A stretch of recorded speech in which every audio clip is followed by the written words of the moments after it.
Hello everyone, my self doctor Pulkit Sharma. तो NT ने जब से अपना रिजल्ट पब्लिश किया है नीट 2024 का, तब से रिजल्ट के बाद बहुत कंट्रोवर्सी हो रही थी। एनटी ने बहुत बच्चों को बोनस मार्क्स दे दिए थे। कितने बच्चों को बोनस मार्क्स दिए थे कुछ बताया नहीं था। तो एनटी ने एक प्रेस रिलीज जारी करी है जिसमें बताया एनटी ने कि उन्होंने 1563 बच्चों को इंडिया के अंदर बोनस मार्क्स दिए, और जो बोनस मार्क्स देने के बाद में जो बच्चों का स्कोर बना है वो फाइनल स्कोर -20 से 720 के बीच बना है। ये तो इनकी रेंज है जिसमें इन्होंने बताया कि इस रेंज में हमने बच्चों को बोनस मार्क्स दिए हैं। जब उनका फाइनल रिजल्ट के बाद उन बच्चों का स्कोर आज के दिन ये है। इतने वाइड रेंज में इन्होंने बताया। एक्चुअल में इनको बताना था किस बच्चे को कितने दिए और फाइनल स्कोर उसका कितना हुआ, कितना टाइम उसका एग्जैक्टली वेस्ट हुआ था। ठीक है, उनको एक्चुअल में ये बताना था, पर इन्होंने एक वाइड रेंज बता दी। -20 से 720 वालों को हमने बोनस मार्क्स दिए। ठीक है, इसके अलावा इसमें क्या क्या दिक्कतें हैं वो मैं आपको एक्सप्लेन करता हूँ। ठीक है, और किन किन बच्चों का नुकसान हुआ है, कैसे बच्चों की ऑल इंडिया रैंक 15,000 से ऑल इंडिया रैंक 1 हो चुकी है ना। ऑफिशियली बता रहा हूँ मैं आपको, ऐसा नहीं कि ऐसा अपन अज्यूम कर रहे हैं, ऐसा करने के बाद बोनस मार्क्स देने के बाद हो गई होगी।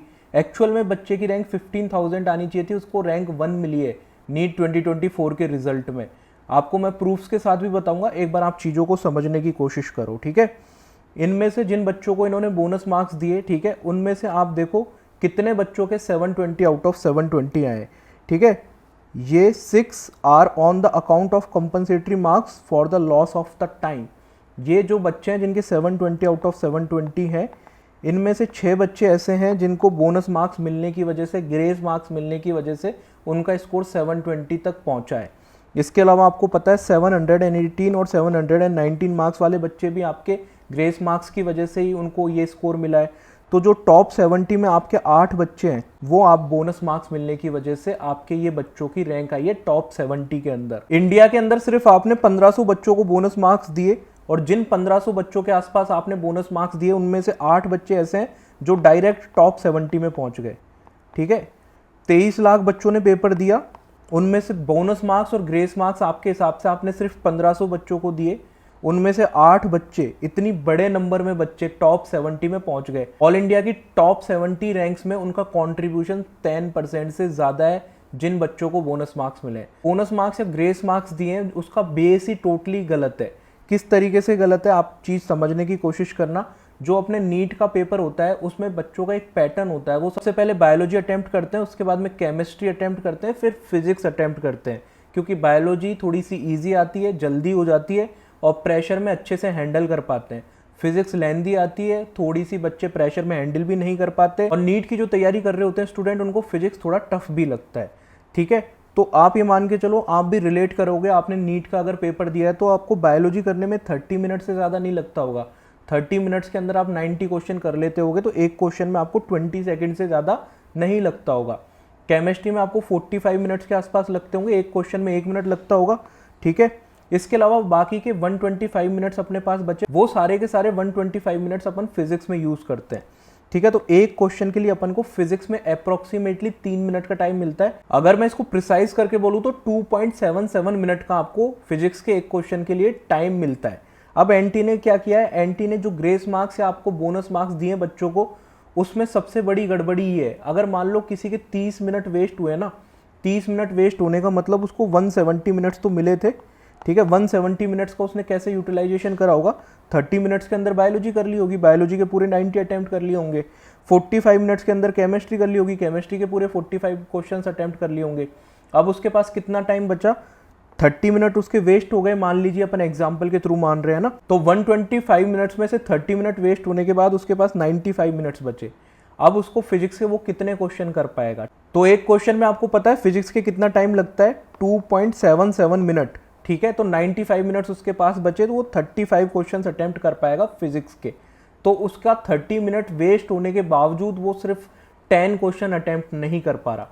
ठीक है, पर एनटी के फॉर्मूले के हिसाब से तो एक क्वेश्चन 1 मिनट में अटेम्प्ट होता है, तो 30 मिनट वेस्ट होने के हिसाब से उसके 30 क्वेश्चन अटेम्प्ट नहीं हो पाए, जबकि एक्चुअल में वो 30 मिनट्स उसको मिलते भी तो वो 10 क्वेश्चन फिजिक्स के कर पाता मैक्सिमम। और उसमें भी आपको पता है फिजिक्स में वो वाली एक्यूरेसी नहीं होती जो आपकी एक्यूरेसी होती है बायोलॉजी के अंदर, जो एक्यूरेसी होती है आपकी केमिस्ट्री के अंदर।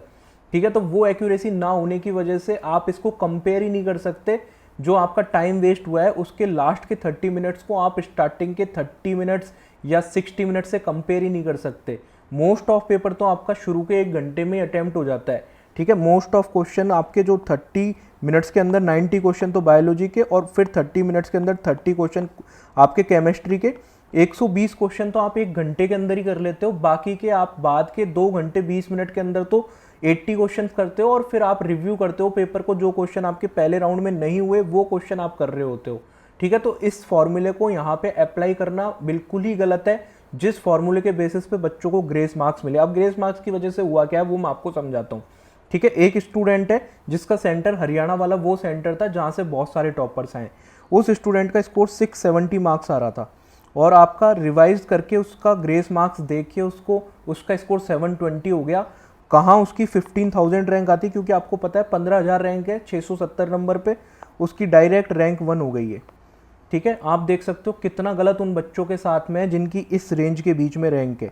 1 से लेके 15,000 तक बीच में जिन बच्चों की रैंक है, स्पेशली अगर मैं बात करूं किसी की रैंक 10,000 है, 8,000 है, उन बच्चों के साथ में कितना गलत है। वो बच्चों का स्कोर उससे ज़्यादा है, इस वाले बच्चे से ज़्यादा है आपका स्कोर, पर उसकी रैंक 1 है। वो एम्स दिल्ली में पढ़ेगा, और आपको दिल्ली के अगर हो तो स्टेट में कॉलेज नहीं मिलेगा, राजस्थान के हो तो बिल्कुल लास्ट का कॉलेज मिलेगा अपने स्टेट में। इस तरीके से आपको कॉलेजेस मिलेंगे। इस तरीके से बच्चों के साथ गलत हुआ है। और मैं अगर इसका प्रूफ दूं कि कैसे मुझे पता कि 670 उसका स्कोर आ रहा था और फाइनली उसका 720 आया, तो अलग पांडे सर हैं जो फिजिक्स वाले सर हैं, उन्होंने एक इंटरव्यू दिया है एनडीटीवी पे। मैं साइड में चला भी दूंगा उस इंटरव्यू। 1-2 सेंटर हैं जो झज्जर में हैं, इन सेंटर से 8 बच्चों के 720 में से 720 आए हैं। अब आप कहोगे कौन सी बड़ी बात है अगर 1-2 सेंटर से 720 आए हैं। मैं आपको यह बता दूं कि अगर मैं प्रोबेबिलिटी लगाऊं, अगर मैं लगाऊं कि अनुमान ये कब हो सकता है, तो ऐसा होने में 1 करोड़ साल लगेंगे कि किसी एक सेंटर से 8 बच्चों के पूरे अंक आ जाएं, 720 में 720। इनमें से एक बच्चे से मैंने मुलाकात भी की है, और क्योंकि मैं बच्चों से बहुत प्यार करता हूं तो किसी बच्चों का नाम नहीं लूंगा। उस बच्चे ने मुझे बताया कि उसके जो नंबर आ रहे हैं वो 670 आ रहे हैं, और ये जो नॉर्मलाइजेशन है इसको लगाने से वो 670 से 720 हो गए। उन्होंने क्लियरली बोला है कि उन्होंने एक हरियाणा के उस स्टूडेंट से मुलाकात करी जिस स्टूडेंट के 670 मार्क्स थे एक्चुअल नीट में, फिर उसका ग्रेस मार्क्स देने के बाद स्कोर 720 हो गया। तो आप देख सकते हो कितना गलत आपके साथ हुआ है, स्पेशली उन बच्चों के साथ में जिन बच्चों की रैंक तो आ रही है सिलेक्शन लायक, पर उनकी रैंक काफी खराब आ रही है। क्योंकि आप देख सकते हो टॉप 70 में ही 8 बच्चे ऐसे हैं जो ग्रेस मार्क्स लेके आपके टॉप 70 के अंदर पहुंचे हैं। तो स्पेशली जिन बच्चों की अच्छी रैंक्स आ रही है उनको ज्यादा नुकसान है। नीचे की तरफ वाले बच्चे जिनकी रैंक्स थोड़ी सी खराब है, सिलेक्शन रेंज से शायद अभी काफी दूर है, उसका रीज़न काफ़ी कुछ और हो सकते हैं। उसके बारे में भी ऑलरेडी अपन ने डिस्कस करा है, और फर्दर वीडियोस में डिस्कस करते रहेंगे किस तरीके से एनटीए ने पेपर इस बार कंडक्ट कराया, किस तरीके से आपके पेपर में कई सारे फ्लॉज हैं, किस तरीके से काफ़ी जगह आपकी पेपर लीक की खबरें आई, काफ़ी सारी दिक्कतें थी, उसके बारे में भी बहुत सारी चीज़ें हैं। पर आज के इस वीडियो में मैं आपको सिर्फ रिजल्ट में जिस तरीके से बच्चों के साथ गलत हुआ है मैंने आपको वो बताया, ठीक है। तो आप ये वीडियो को लाइक करके चैनल को सब्सक्राइब कीजिएगा, ज़्यादा से ज़्यादा लोगों तक ये बात पहुंच पाए। और अगर आप पर्सनलाइज काउंसलिंग कराना चाहते हैं तो आप इस नंबर पे व्हाट्सएप पे मैसेज कर दीजिएगा। अगर आप पर्सनलाइज काउंसलिंग कराना चाहते हैं, जो इंडिया का सबसे अफोर्डेबल और इफेक्टिव काउंसलिंग प्रोग्राम है, इसमें आपको all India quota, state quota की सारी काउंसलिंग मिल जाएगी, प्रेफरेंस लिस्ट मिल जाएगी, आपकी रैंक पे क्या कॉलेज मिले थे पिछले साल पूरी लिस्ट आपको राउंड वाइज मिल जाएगी। लास्ट राउंड तक आपकी मदद की जाएगी डिसीजन मेकिंग में, कहाँ पे कॉलेज लेना है, कहाँ पे बेस्ट कॉलेज मिल सकता है, स्टेट में ऑल इंडिया कोटा में एम्स लेना है, स्टेट का कॉलेज लेना है, सारे डाउट आपके सॉल्व कर दिए जाएंगे ना। प्लान 1 आप ज्वाइन कर सकते हो व्हाट्सअप असिस्टेंस के लिए। अगर आपको कॉलिंग असिस्टेंस चाहिए तो आप प्लान 2 ज्वाइन कर सकते हो, ठीक है। वीडियो इन्फॉर्मेटिव लगा तो वीडियो को लाइक करके चैनल को जरूर सब्सक्राइब करना। और टेलीग्राम चैनल है नीट इन्फो के नाम से ही टेलीग्राम चैनल है, डिस्क्रिप्शन बॉक्स में मैंने लिंक भी दे रखा है, वहाँ जाके उसको जरूर ज्वाइन कर लेना। और चैनल पे आपको आगे काफ़ी इन्फॉर्मेटिव वीडियो मिलते रहेंगे जो आपकी काउंसलिंग में भी हेल्पफुल होंगे, और नीट के जो भी अपडेट्स आते हैं उसमें भी बहुत हेल्पफुल होंगे। Thanks for watching the video, मिलते हैं किसी अगले वीडियो में, बाय।